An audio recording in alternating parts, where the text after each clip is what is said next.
matsalolin da maza suke samu a lokacin saduwa da iyalansu idan an hau gado da kuma yawancin ƙarancin mani da suke fama da shi. Yau za mu tattauna ne akan wannan matsala da take faruwa. Ku biyo mu domin jin yadda za ta kasance a cikin wannan tattaunawar. Kada ku manta ku danna subscribe, ku danna ƙararrawa domin samun labaranmu a duk lokacin da muka ɗora.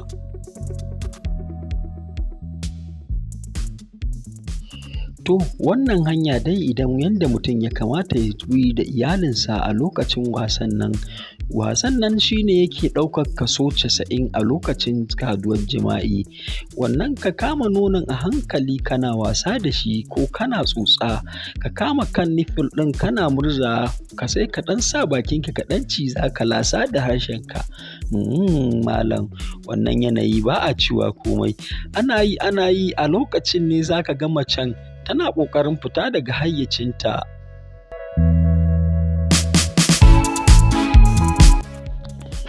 Wannan kuskure ko da ake magana a kansa ya ƙunshi kaga namiji akan gado. An san cewa shan nonon mace a lokacin jima'i yakan kawo gamsuwa a lokacin saduwa, sai dai da yawa mutanenmu lokacin sha ko wasa da nonon sai ka ce sun kama nonon nan suna sha kamar suna damba ne, wanda wannan kuskure ne.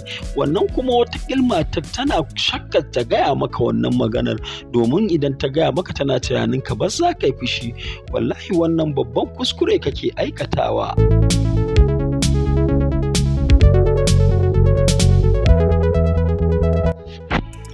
Sannan kuma ina ƙara jan hankalinku da kada ka kuskura ka kusanci matarka a lokacin da ba ta so.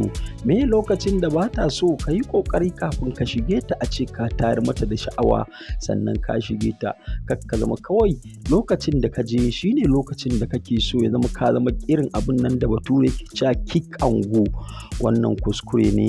Ya kamata ka ɗan fara wasa da matarka kafin ka shige ta. Ma'ana ka shige ta muna nufin ka shiga cin durinta. A lokacin da ka ce za ka shige ta a wannan yanayi, wallahi wannan matsalar tana iya kaiwa da har aure ya rabu, wanda ba ma fatan haka. Mu kullum burinmu shine mu gyara rayuwar auren ma'aurata. Ka daina samun waɗannan kurakurai. Ya za a daina samun waɗannan kurakurai? Wannan matsaloli guda biyu da na faɗo, ta ɓangaren wasan nono da ɓangaren kawai ka je ka afka mata ka shige ta.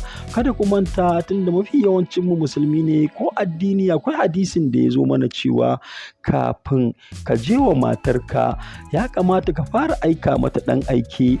Wani yake tambayar wannan Muhammadu sallallahu alaihi wasallam cewa ya za a yi za ka kusanci matarka ka aika da ɗan aike? Shine ma aka yi masa bayani cewa wannan fa ba yana nufin ka sami yaro ka aika ba. Shine abin da ake nufi ɗan aike, ka zo mata da hanyar wasa, wanda ta hanyar wasan nan shikenan za ka samu me kake so.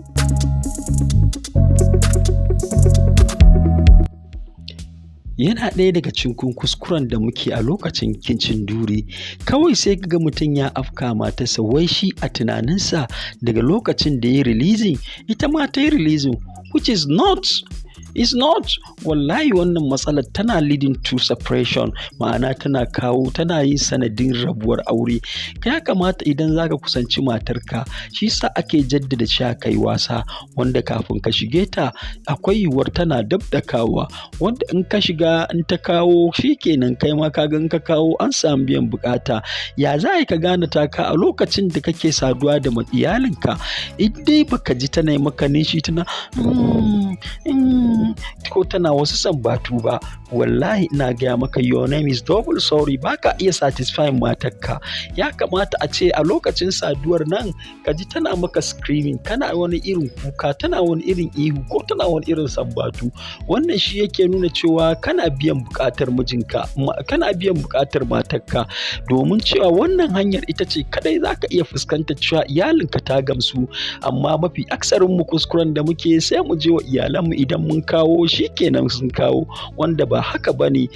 Kuma ina jaddada mana cewa mu guji amfani da artificial magunguna, irin magungunan da ake siyarwa na ƙarin ƙarfin maza, wanda su ma kuskure ne. Ya kamata idan za ka nemi maganin ƙarfi ka nema da iyalinka, ko za ka nemi maganin sanyi ko sauransu da suke iya haddasa maka matsala wajen saduwa, ka nemar wa iyalinka.